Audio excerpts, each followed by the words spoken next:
I'm here with Alex Starey from Keermont Wines, and it was the first time that I actually took time to taste through all the wines. And I have to say, driving into the estate, it's almost like nature wanted to keep this pocket for itself. And then when you taste the wines, it kind of opens itself to you and you realize you've arrived at a special place. But tell us about your connection. In a nutshell, there's so much to say, but how did you arrive at Keermont and your philosophy behind making these wines? Yeah, arriving at Keermont was a long drive up this windy road.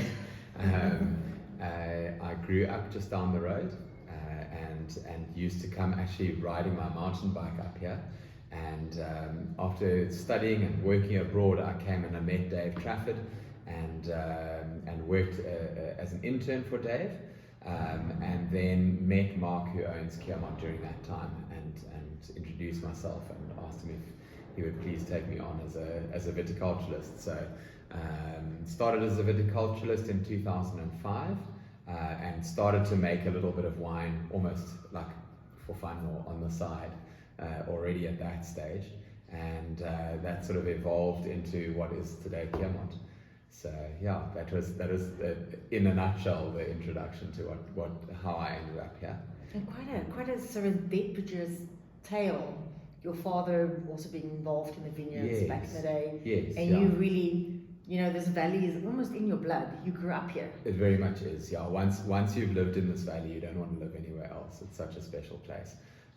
And it really is, it's such a privilege to work in a place where you feel so at home, the same road that I take my kids to school in the morning is the same road that I rode to school in the morning, so it is lovely to have that feeling. I'm very, very fortunate that way, yeah. Alex, it truly translates into the wine, and I can feel and taste your connection to this place. And we're going to quickly taste through two of your wines. I think wines that's very relevant as we go into a new season of summer. It's a red wine that you can probably serve a bit cooler. A Syrah, but very elegant and light and refreshing in style too.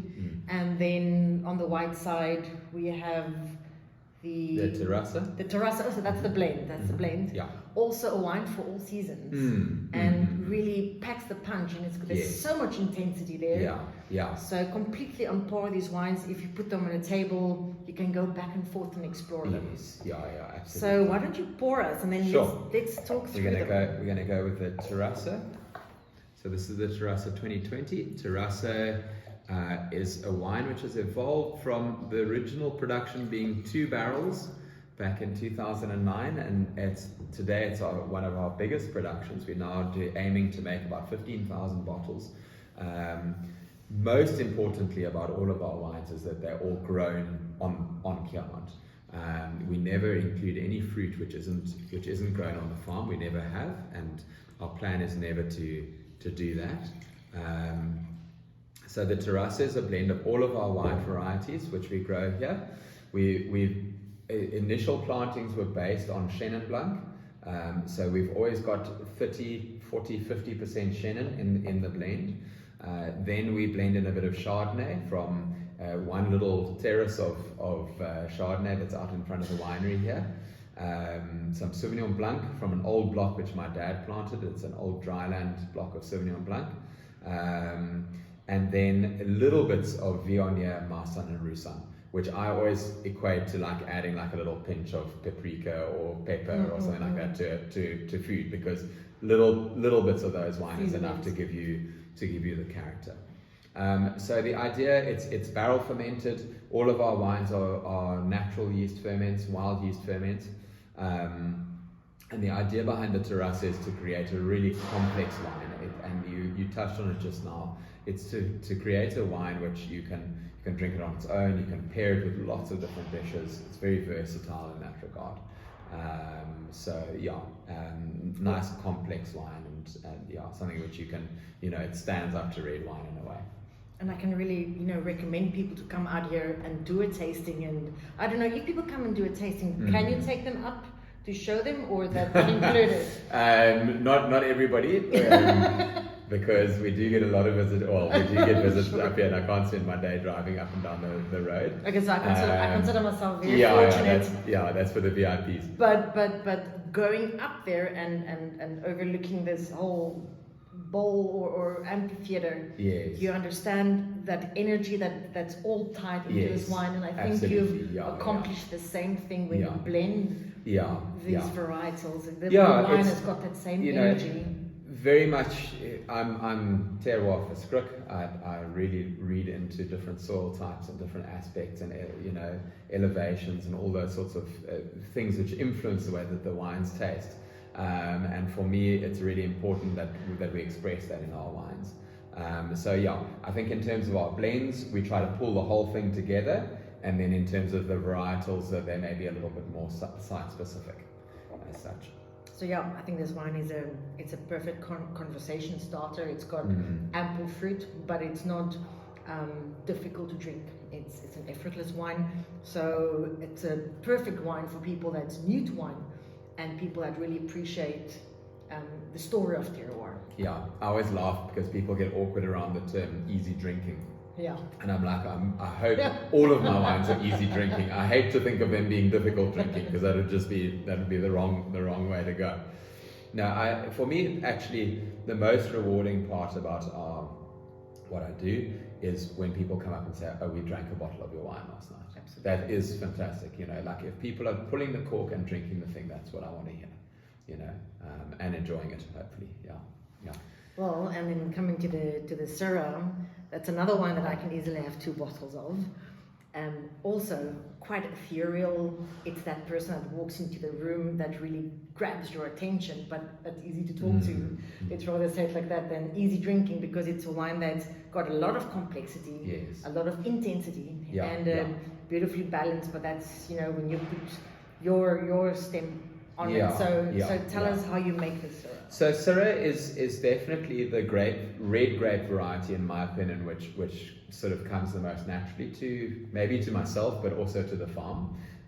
Great Syrah has been made in this valley for years. One of the very first wines to be called Syrah in this country was made by André van Rensburg down at Stillenzicht.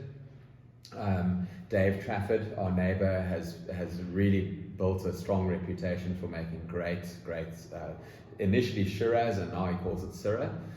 You've got Tamboerskloof, you've got Kevin Arnold. The Syrah was meant to be grown here.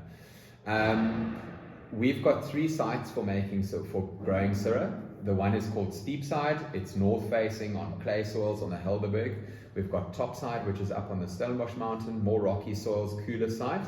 And then the coolest of all 3 sites is right down here on the valley floor, which is it's on river stones as such. And that's called Sweetwater. And they all bring different characters to the wine. I'm not going to go into each one's character individually, but when you put them together, you get this lovely complexity. We do a little bit of whole bunch fermentation to bring in that sort of stem element into the wine. I really like Syrah to have a bit of that sort of herbal spiciness. White pepper is important. And then after fermentation, we age the wine for about 2 years in large 500-litre French oak barrels. All of the wines are aged for a decent amount of time in barrel. We don't move them around a lot. It's just for them to sort of settle down and integrate. And then, as you can see, the wines are aged in bottle as well, which is also very important to us, for the wines to have a chance to settle down. Yeah. So 2 really intriguing wines. It's wine that I can spend time with. I think you've captured that old world romantic kind of sense of the old world, but the new, the bright fruit of the new world. So what you do here is, I take my hat off, and I can only encourage people to come and see what you're doing and taste what you're doing. And can I just raise a glass to you? Because what you're doing is brilliant, and what a beautiful place this is home and work, but it probably doesn't feel like work. Yeah, we're very blessed. It's just a lovely environment to work in. I'm not the type of person who can spend all day behind a computer, and I'm very fortunate to be able to get up and go into the cellar, or to go for a walk on this beautiful farm and call it work. Thank you very much for your time. Thanks. Really appreciate it. Cheers.